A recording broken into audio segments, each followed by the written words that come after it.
To ask, when you were asking Ravi that question, I was very keen to know that were you scared that will she be judged? Because what she's written, what Anusha has written in her book is so today and believable and so real. Because quite frankly, we will all say that let's not talk about it and oh my God, you know, but that's the reality and that's the hormones and that's the age, and if they're not, I mean, if first love is not going to happen then when? I mean, it's, you need to go through that first love to go into the second, third, fourth and whatever. Sonali, you're just going to make a lot of people who haven't experienced first love feel really bad. But you must. And look at their watches. And get on Tinder and make bad decisions. But let's get to the part where you're saying that, apart from the fact that it was difficult, I want to pose this question to both of you. How difficult has it been to write the books that you have written? Anusha, would you like to answer first? And not just like balancing school and life, but just the whole act of writing a book. This one was surprisingly fun. So I didn't think it was very, very difficult as such because I could relate so well. I knew what I wanted to write, and it was also good because I had a very clear picture of what I wanted at the end. So I had a lot of fun writing this book, and the only thing was I was very particular about not writing certain parts when I was not in the right headspace. So I got a lot of I finish it fast from my parents, but it was like, no, I'm gonna take a little while over this. The part where Ravi says that you don't listen to what they're gonna say, is that, but it worked out for her, see? It always works out, but then, their parents. After that, like in another 4 or 5 years, my son is 11, he's just turned 11 now. He's going to be 16, by then I'll be on Ravi's side. So right now I'm on her side, so yeah, I have time still. Anusha, when you were writing, were there any other books that you sort of had in mind as you wanted to, that you were inspired by? Who were you reading at the time that you were writing the book? Who do you read normally? I just want to put it out there that this has nothing to do with John Green, like nothing. Okay, I would not like to be associated with that at all. But answering the other part of your question, I wasn't reading any such novel. I think that helped though, so that because that didn't bias me as such, and I go through phases where I like different kinds of books. But my top favorite is obviously J.K. Rowling, Rick Riordan, and Cassandra Clare to an extent. If you don't feel like writing at a point, if you go back and read them, you feel like you also want to write something as per it, then you start writing again. Because your first book is also, I think it was inspired by these fantasy authors that you love and you read. What is it about writing fantasy that is so difficult and yet is rather unappreciated in mainstream publishing industry? Honestly, I think, especially because you didn't choose Hindu mythology. Yeah, I should have though. I think my grandma meets me forever for that. But I think I picked fantasy not because of anything else, but because it was easy for me as a 12-year-old to create my own world rather than write something in the real world.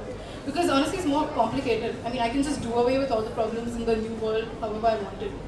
So I think that was the main force behind writing a fantasy. So it was a Norse. I think I picked because I was reading something about Norse that time. Now that you've written something, now that you've written something in real world also, what do you think now? What was easier, real world problems or the fantasy world problems? Definitely real world. Because now I don't know how I wrote that book, honestly. When people ask me, what is your book about, I don't know what to say. There was a school interview where I was asked, what is that book about? And I stumbled and finally, I don't think anybody knew what that book was about. Because I'd forgotten what it was about.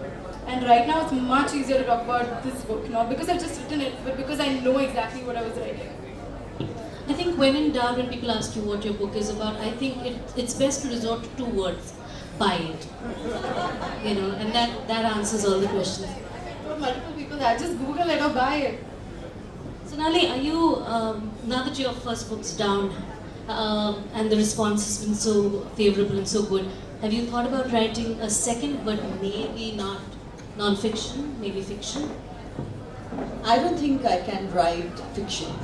I really feel that. I love reading fiction and I love living in a fictional world, etc., etc. And I go into it for days and kind of don't want to come out of it.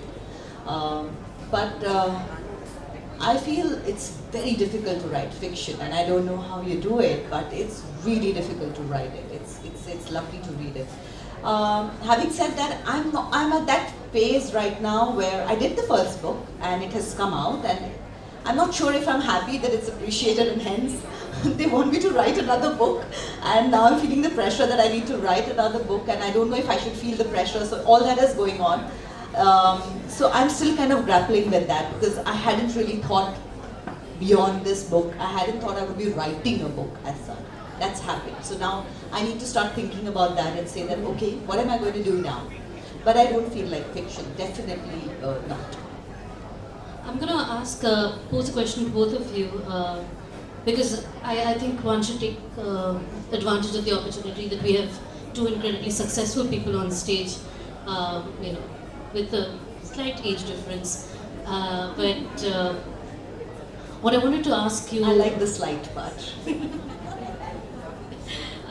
What I wanted to ask you both about is that, do you find that it has become increasingly important for women, no matter whether they're starting at 16 or whether they're starting later in a new field, to be heard, to be taken seriously? I mean, if all of us have been following the news and watched the Democrat and Republican debate, women, it's just an example of how many times, how frequently, how overtly and insidiously women get interrupted when they want to have a voice, when they want to speak, when they want to be heard.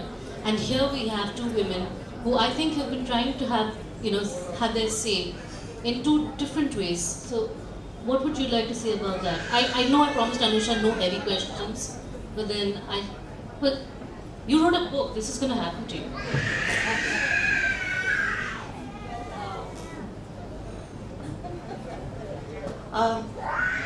Even with parenting, I think it's still not easy to be heard, and quite frankly, I grew up not even, we were three sisters, so I actually grew up without that brother and that, so we kind of had a, so to say, voice in that sense.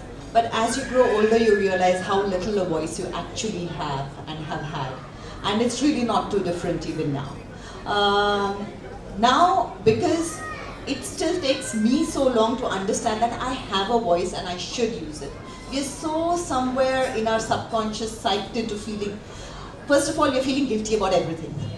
And you're happy you're guilty, you're sad you're guilty, you want to do something with it. It's just, and as I see my niece now, I have a son and I have, my sister has twins, a boy and a girl. And we were just 2 days back, we were talking about it, and we were saying that, you don't even, she's saying, I need to put in an extra effort to make my daughter understand that it's okay, you don't have to do this if you don't want to do it. Because everywhere around us, it's so set into us that, even without intending to, everybody is kind of telling the girl what to do, how she should talk, how she should behave, how she should respond to something. And it's not that frequently told to the boy. And so as a mother, she really needs to work harder. And because they're twins, she can see the difference. And we were just having a discussion about it, that we don't even realize it. It doesn't occur to us to think that, do I have a voice? Now when you think about it, you realize that no, not really. And that's because I'm not using it that well also. So we need to stand up and say that yes, my voice is there, hear it.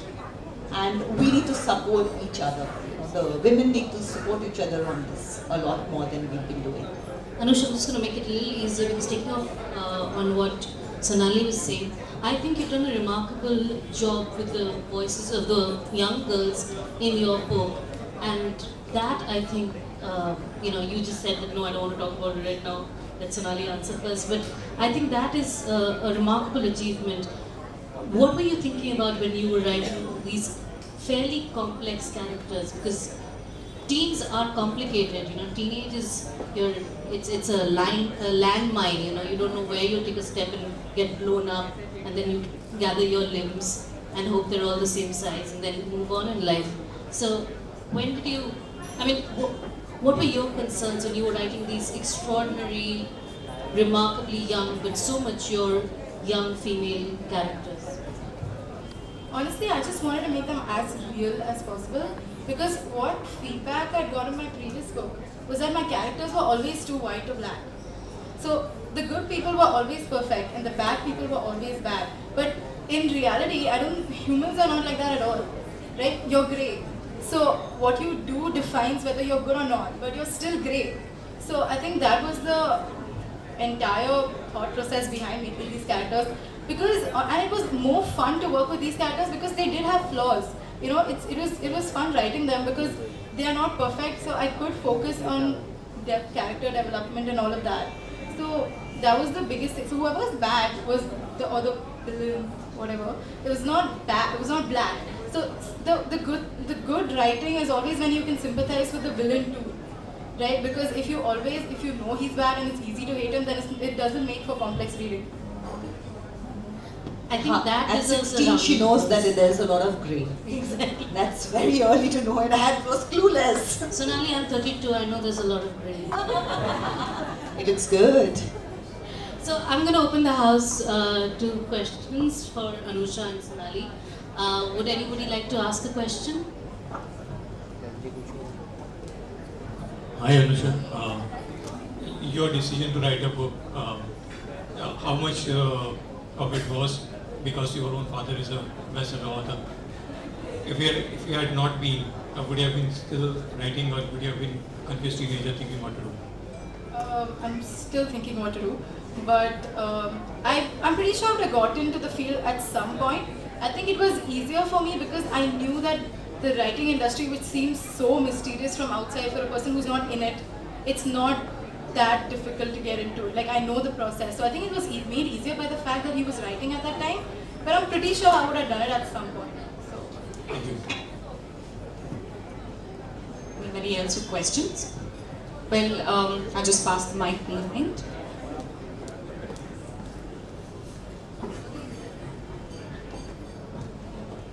Hi Anusha.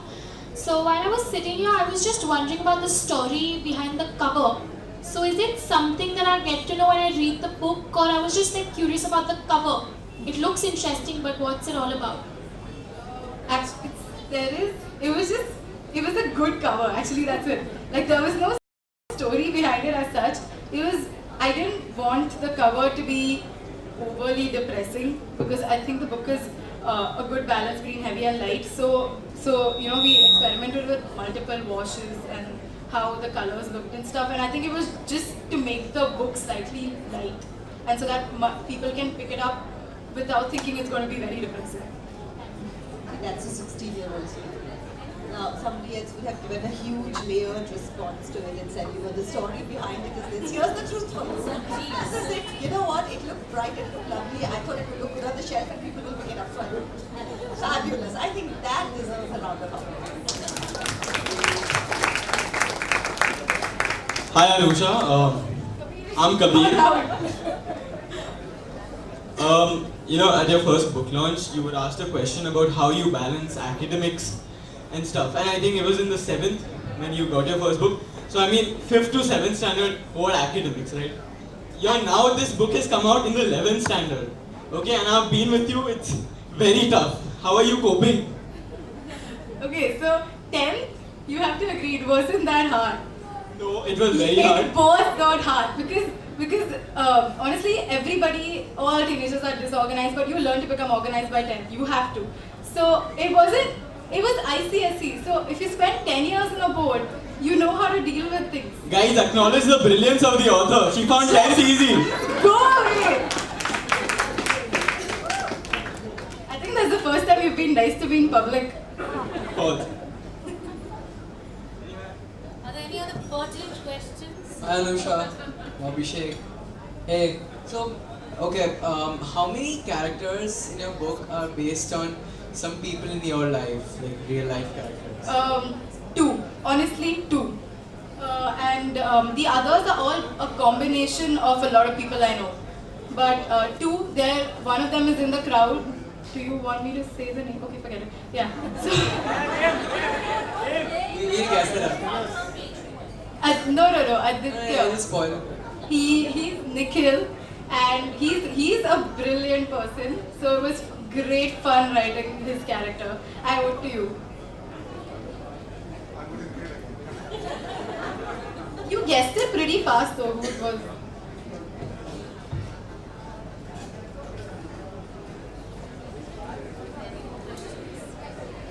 We have three questions for Sonali from our crossword readers, and if you could just answer them for us. Very book-related questions. Firstly, apart from you, of course, is there anybody else in the family that's an author?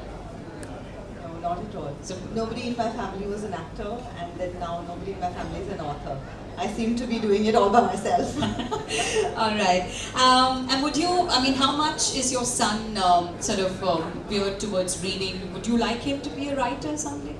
I don't know about writer, but I would love him to read, which is proving to be quite a task right now. So, in fact, Ravi has launched this lovely site, Enchantico, and I subscribed to it, hoping that my son will get interested and will start reading a lot more. But it's come down to me saying that, you know what, 10 minutes you have to read aloud to me every day. So we're actually kind of doing that right now. I've realized that from school it's compulsory to get these fiction books so that he reads, and he's actually picking up books that have been turned into movies already. He brings them home, and I caught him doing that, and then downloads the movie, watches the movie, and prepares the report on it by doing that. So I don't know what to do anymore, you know, I'm really frustrated with that part of it. So yeah, he loves movies. So to sort of give this a constructive direction, is there any particular genre maybe you think he can start off by reading, or a genre that you like reading?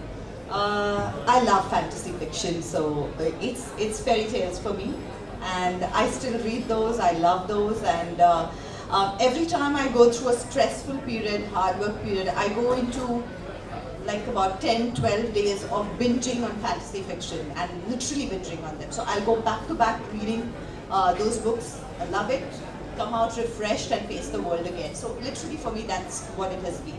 Having said that, there are a lot of various genres that I read, and it depends on what catches my interest at that point of time. But I always mention this, that you know, since I became a mother, the reading habit has kind of become a bit dodgy, because the moment you start reading something heavy, and you know, it's like you have 10 minutes now to read and then to go back to it, and by the time you catch up on where I was, that time is gone and you're busy with something else. So, but he's growing up, and I think I'm getting back, I'm getting there again. Where he's concerned as to I'm just happy if he reads. Whatever he reads is great. As long as he reads, I'll be happy, because I love books, and I have found, my father was in the government services, so we would get transferred every 2 years. My best friends have been my books, and I felt I could relate to a lot of stuff. I think mentally I could deal with a lot of stuff because I was reading so much. So I feel that I would love him to have that. So thank you, Sonali. Anusha, any closing thoughts? We do have one more question. Hi Anusha. Congratulations first of all for Never Gone. Taking the book Never Gone, have you written it for the young adult or the adult? And going forward in the future, are you going to make this into a series, or would you be looking at writing something else completely different from what this is? So this is for my age group. So I honestly wouldn't touch this book. I think everybody got closure, and I wouldn't want to disturb that, because honestly I hate it when you have a great book and then they make a sequel, like you end their lives at a very happy note, and then you again bring all sorts of rubbish into their lives. So I would not do that to my characters. I think, but I would like to explore this genre more, and yeah, so if I write more, I'll probably do it in this genre. And in the future, what are we going to look forward to? Nothing yet. I think I'm going to focus on IZ for a while. Wonderful. All right. That's it? Okay, Anusha. Any closing thoughts? I was just about to ask you about the future right now. So like you just said, you're going to concentrate on your IB, but anything at all at the back of your mind, in the pipeline, anything that you'd like to sort of eventually in time sort of flesh out? I think I just want to say that just in order to be a good writer, I don't think you need to have great vocabulary or great sentences or just a very flowery method of writing, because there's a great huge difference between good writing and good storytelling. And I think anybody can do it if they wanted to. I just want to put it up. All right, that's a wonderful message to end on. Thank you so much, Anusha. A round of applause once again. Thank you, Sonali, for being here with us. Anusha, thank you so much for giving us such a wonderful insight into her life and the book. And we're very, very happy to let everybody know that Anusha is more than happy to sign copies of her books. Those who haven't got their copies yet, we have lots of them available at the bookstore and our cash counter. Do get it billed and signed so that it's easier for you before you move out. So thank you very much once again. Thank you, Anusha, Sonali. Thank you, Anushree. Thank you very much.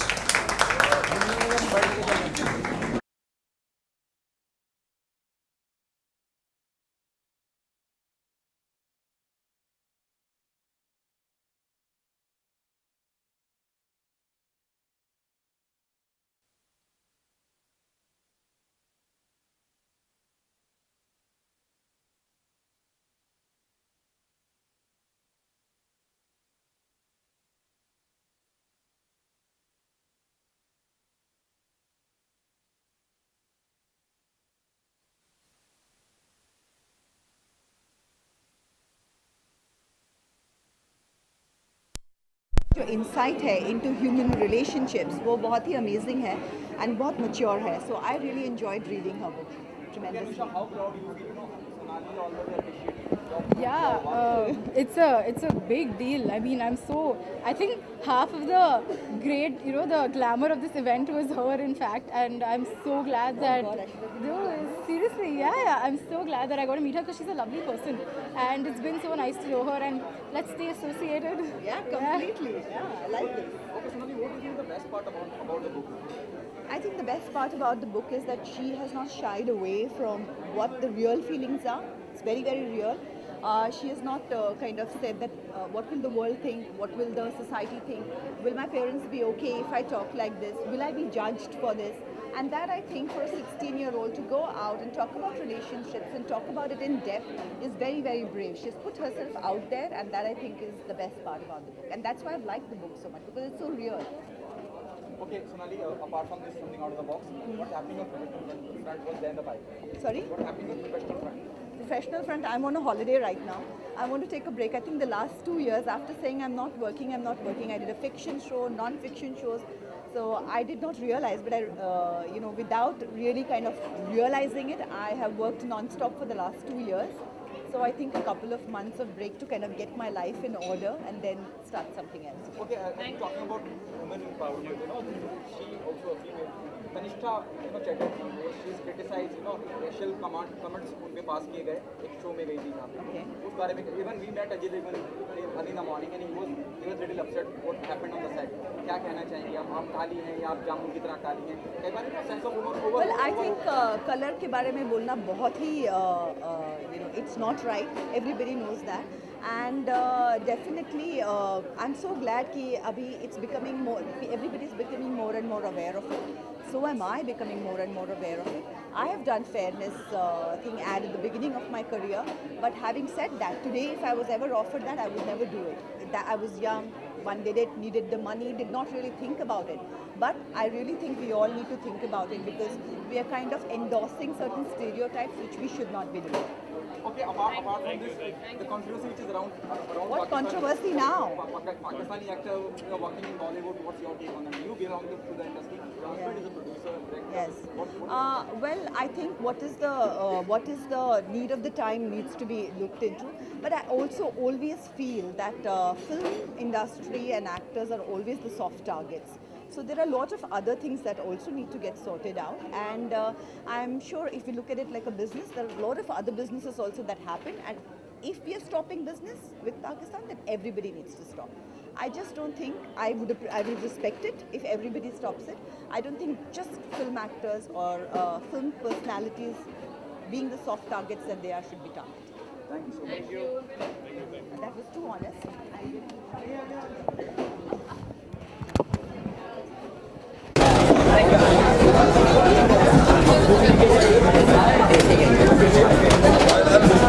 Nano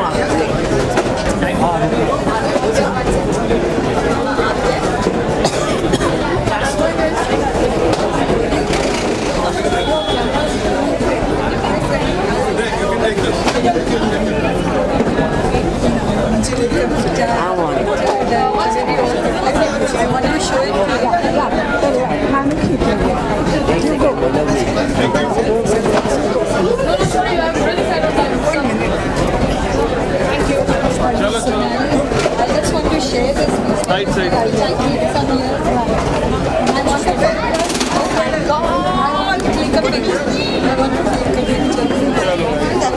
dress.